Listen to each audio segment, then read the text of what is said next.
salam sejahtera. Korang tahu tak, ada beberapa teknologi hijau yang dapat melestarikan alam di negara kita.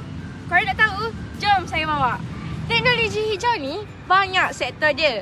Tapi kami memilih sektor pengurusan sisa dan air sisa. Jom. Isu yang pertama, penguraian sisa pepejal di tapak pelupusan dapat membebaskan gas rumah hijau. Ikin, gas rumah hijau tu bahaya ke tak? Bahaya. Next. Untuk isu kedua pula ialah kumbahan dan sisa kimia yang dibuang ke dalam sungai. Benda yang kita buang dalam sungai ni akan mengganggu ekosistem sungai. Apa ekosistem sungai tu? Ekosistem sungai tu ialah haiwan yang berada di dalam sungai. Contohnya ikan. Kalau kita buang bahan kimia atau apa-apalah sampah sarat kita buang ke dalam sungai, dia akan mengganggu kita punya ekosistem. Kenapa?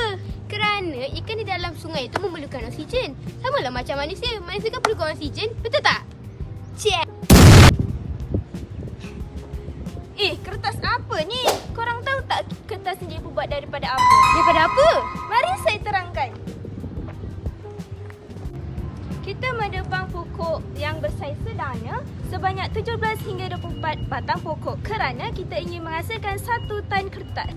Akar pokok berfungsi untuk mencengkam tanah daripada berlakunya tanah runtuh. Jadi berbaloi kita menebang pokok sebanyak itu untuk menghasilkan kertas. Persoalannya, ada ke teknologi hijau yang dapat mengatasi isu-isu ini? Mestilah ada. Jom kita pergi tengok. Langkah yang pertama ialah teknologi waste to energy. Logi moden yang membakar sisa tanpa mencemarkan udara dan menghasilkan tenaga elektrik. Langkah kedua, konsep sifar pelepasan. 100% sisa industri dikitar semula dalam sistem tertutup supaya tiada sisa industri dilepaskan keluar. Dan yang terakhir, konsep 5R. Rethink, reduce, reuse, repair dan recycle. Saja daripada kami. Sekian, terima kasih. Bye.